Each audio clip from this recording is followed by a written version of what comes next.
նախ ձեր եւ մեր քննչական կոմիտեի հարգարժան քննիչների համար, ինչու նաեւ նրանց համար, որովհետեւ կարծես նրանք այս նորմին չեն տիրապետում քրեական դատավարության օրենքի։ Մեջբերում եմ քրեական դատավարության օրենքի 186-րդ հոդվածի դրույթները։ Բարույթի մասնավոր մասնակիցները, վկան եւ նրա փաստաբանը իրավունք ունեն հրապարակելու պատշաճ իրավական ընթացակարգի շրջանակներում իրենց հայտնի դարձած նախաքննության տվյալները,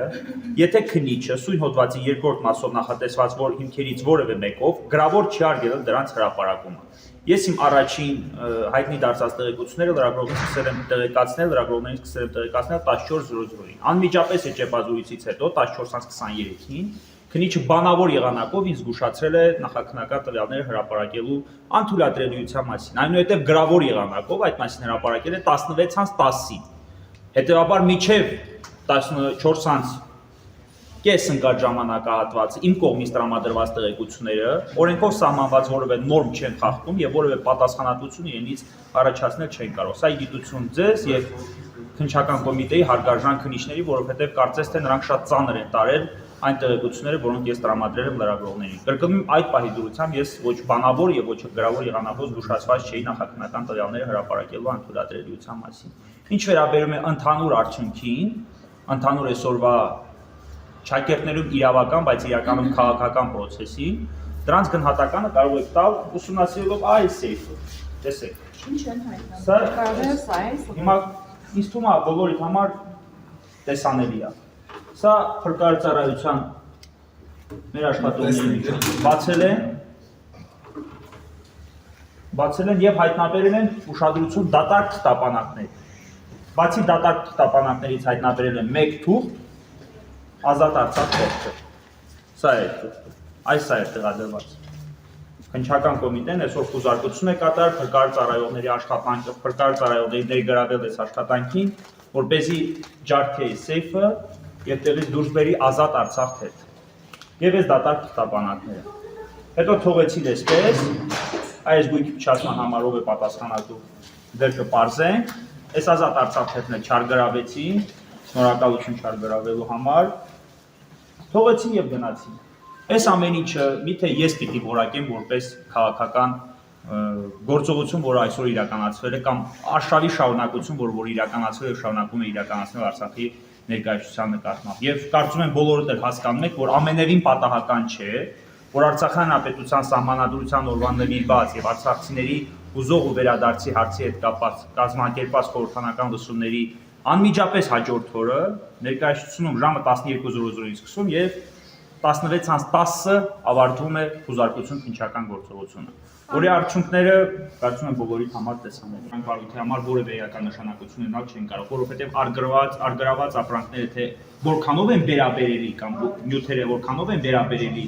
կոնկրետ այս գործողությանը, կոնկրետ դատարանի կողմից թույլատրված արգրավող նյութերին, դա դեռ պետք է պարզվի։ Մենք ամեն դեպքում զգուշացել ենք, որ այն նյութերը, որոնք դուք արգրավում եք, վերաբերելի չեն, որովհետև մենք տիրապետում ենք դրանց տվանդակությանը, օրինակ համակարգչեր կոշտ սկավառակները, մենք տիրապետում ենք, որ այդտեղ առկա ինֆորմացիան վերաբերելի չէ։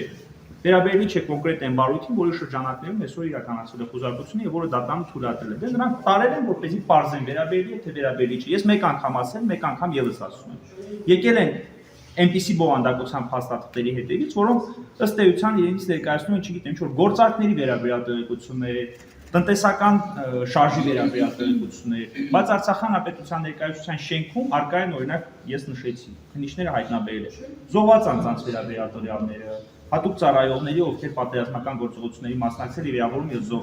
վիրավորվել կամ զոհվել են այդ տվյալները, մշակութային արժեքների վերաբերյալ տվյալները, տարբեր գրքեր նվիրված Արցախյան պատերազմին, տարբեր մտահղացումներ կապված արցախցիների վերադարձի հետ։ Այսպիսի փաստաթղթեր կային եւ ներկայացության շենքում ի սկզբանե բարձր որ այդպիսի փաստաթղթեր կան։ Կրկնում եմ, այն բարույթը հիմա չեմ բովանդակելու ինչպիսի բարույթի շրջանակներում է, արդեն խոսել եմ դրա մասին։ Այն բարույթը, որի շրջանակներում այսօր պետք է խոզարկություն իրականացնել, անտրամաբանական է, որ Արցախ հանրապետության ներկայացության շենքում այդպիսի փաստաթղթեր կան։ Հնարավոր է նոր բարույթներ տեսնենք այսօր արգելված գործերը, որտեղ դուք մտավախություն հայտնեցիք, որ ոչ միայն հնարավոր է նոր բարույթներ տեսնենք, այլ նաև հնարավոր է, որ սրանք ներկայացնեն որպես ճակերտավոր իրավական գործողություններ, որոնք իրականացում են այլ քաղաքական հետապնդումների համատեղ։ Որ քաղաքական հետապնդումների համար դուք Սաղե Կարապետյանի անունն եք նշել, արդյոք այդ դրա մասին է խոսքը։ Այս պայմանությամբ ես կրկնում եմ, գրավոր զգուշացվել եմ նախաքննական ինձ հայտնի դարձած տվյալները չհրապարակելու մասին։ Արդեն այդ բովանդակությամբ հայտարարությունները ես կատարել եմ։ Ինչ վարույթի շրջանակներում, ինչ փաստական տվյալների հիմք ընդունելով է դատարանը կայացրել նման որոշում եւ ինչ վարույթի շրջանակներում են փորձել այս ամեն ինչը օգտագործել։ Փորձել, բայց այդ փորձը չի Այս հաջողվել։ ընդհանրապես գնահատական դուք պետք է հնչեցնեք, այո, կամ ոչ Սամվել Կարապետյանի հանդիպում։ Կարելի է Ես ես ձեր ա- խոսքը մեջ բերեմ, դուք ասել եք, որ ըստ ինձ հասանելի դարձած տեղեկությունների հարցակնվել է Արշիվ բանկ ընկերության տնօրենը եւ դատարանը իր որոշման հիմքում դրել է Սամվել Կարապետյանի նկատմամբ իրականացվող քրեական հետապնդումը։ Այ խնդրեմ մի փոքր կասեք, դա ինչ է Ուսումա հետևությունը դուք պետք է կատարեք, ինչ վարույթի Սամվել շրջանակներում են Կարապետյանը ինչ-որ բան ասել։ Ոչ, ընդհանրապես դա բացառեք Սամվել Կարապետյանի մասով օրինակ կարող էին այստեղ գալ եւ փնտրել, չգիտեմ, Ստեփանակերտի այդ հանրապետական հիվանդանոցի համար ինչ գործողություններ ինքը ձեռնարկել, ինչպիսի գործողություններով է օժանդակված եղել այդ ամենը եւ ինչու են այդ ամենը արել արցախցիների համար։ Սամվել Կարապետյանի վերաբերյալ բացի բարեգործական փաստաթղթերից ոչ մի բարեգործական գործողությունների վերաբերյալ փաստաթղթերից ոչինչ այստեղից չեն կարող գտնել։ Այնուամենայնիվ, հիմքում ի թիվս այլոց դրված է նաեւ այդ հանգամանքը, ես դա եմ ասել։ Հիմա դրանից ըստ իս կարելի է հետևություն կատարել, որ փորձել են նաեւ այստեղից ինչ որ, չգիտեմ, այնպիսի բան հայտնաբերել, որ կարող են օգտագործել այդ վարույթի շրջանակներում։ Սա մեկ եւ երկրորդ երեկվա խորհրդարանական լսումների ընթացքում հուսաբանված այդ տեղեկությունները կամ հայտարարությունները, որոնք կատարվել են մեր ներկայացուցիչների կողմից, ավելի քան ակնհայտ է, որ դուրեկան չէին Հայաստանի Հանրապետությունում ներկայումս իշխանություն պարզող Պարոն Միլիցյան, Կարմիր տոկակով ինչ արտադրեցին եւ տանում։ չեմ կարող այդ տեղեկությունները հայտարարել։ Էական ինչ-որ։ Որ էական կրկնում եմ Արցախյան Հանրապետության, տեսեք, Արցախյան Հանրապետության ներկայացության շենքում չկան եւ չեն կարող լինել որևէ քրեական վարույթի համար հետաքրքրություն ներկայացնող որևէ տվյալներ։ Կարող է լինել բացառապես Ադրբեջանի կողմից Արցախի նկատմամբ սանձազերծված պատերազմի արդյունքում այդ հանցագործության համատեքստում վերաբերելի փաստաթղթեր։ Ինչքան զոհ են ունեցել, ինչ հետևանքներ են առաջացել այդ ռազմական ագրեսիա մեր նկատմամբ եւ այլն։ Բայց եթե խոսքը վերաբերվում է Հայաստանի Հանրապետության կամ Արցախյան Հանրապետության տարածքում կատարված որևէ ենթադրյալ ոչ իրավաչափ գործողության, Արցախյան Հանրապետության ներկայացության շենքում նման փաստաթղթեր չկան եւ չեն կարող։